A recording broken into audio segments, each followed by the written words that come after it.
ಮಾಜಿ ಸಚಿವ ಬಿಜೆಪಿ ನಾಯಕ ವಿ ಸೋಮಣ್ಣ ಅವರು ಶನಿವಾರ ಕೇಂದ್ರ ಗೃಹ ಸಚಿವ ಅಮಿತ್ ಶಾ ಅವರನ್ನ ಭೇಟಿಯಾಗಿದ್ದಾರೆ.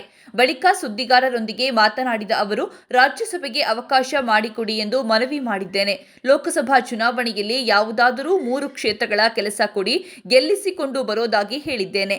ಸಭೆ ಫಲಪ್ರದವಾದ ವಿಶ್ವಾಸವಿದೆ ಎಂದರು. ಸೋಮಣ್ಣ ಚಾಮರಾಜನಗರ ಮತ್ತು ವರುಣ ವಿಧಾನಸಭಾ ಚುನಾವಣೆಯಲ್ಲಿ ಸಿದ್ದರಾಮಯ್ಯ ವಿರುದ್ಧ ಸೋತಾಗಿನಿಂದ ಅತೃಪ್ತರಾಗಿದ್ದಾರೆ. ಈ ಹಿಂದೆ ರಾಜ್ಯ ಬಿಜೆಪಿ ಅಧ್ಯಕ್ಷ ಸ್ಥಾನದ ಆಕಾಂಕ್ಷಿಯಾಗಿದ್ದರು ಮತ್ತು ಬಿವೈ ಬಗ್ಗೆ ಅಸಮಾಧಾನವನ್ನ ವ್ಯಕ್ತಪಡಿಸಿದ್ರು. ಅವರು ಇತ್ತೀಚೆಗೆ ತುಮಕೂರಿನಲ್ಲಿ ಶಕ್ತಿ ಪ್ರದರ್ಶನ ಸಭೆ ನಡೆಸಿ ಲೋಕಸಭೆ ಚುನಾವಣೆಗೆ ಸ್ಪರ್ಧಿಸಲು ಉತ್ಸುಕರಾಗಿದ್ದಾರೆ ಎಂಬ ಊಹಾಪೋಹ ಹರಿದಾಡಿತ್ತು. ಆದರೆ ರಾಜ್ಯಸಭೆಯಲ್ಲಿ ಅವಕಾಶ ಕಲ್ಪಿಸುವಂತೆ ಕೋರಿರೋದಾಗಿ ಸೋಮಣ್ಣ ತಿಳಿಸಿದ್ದಾರೆ.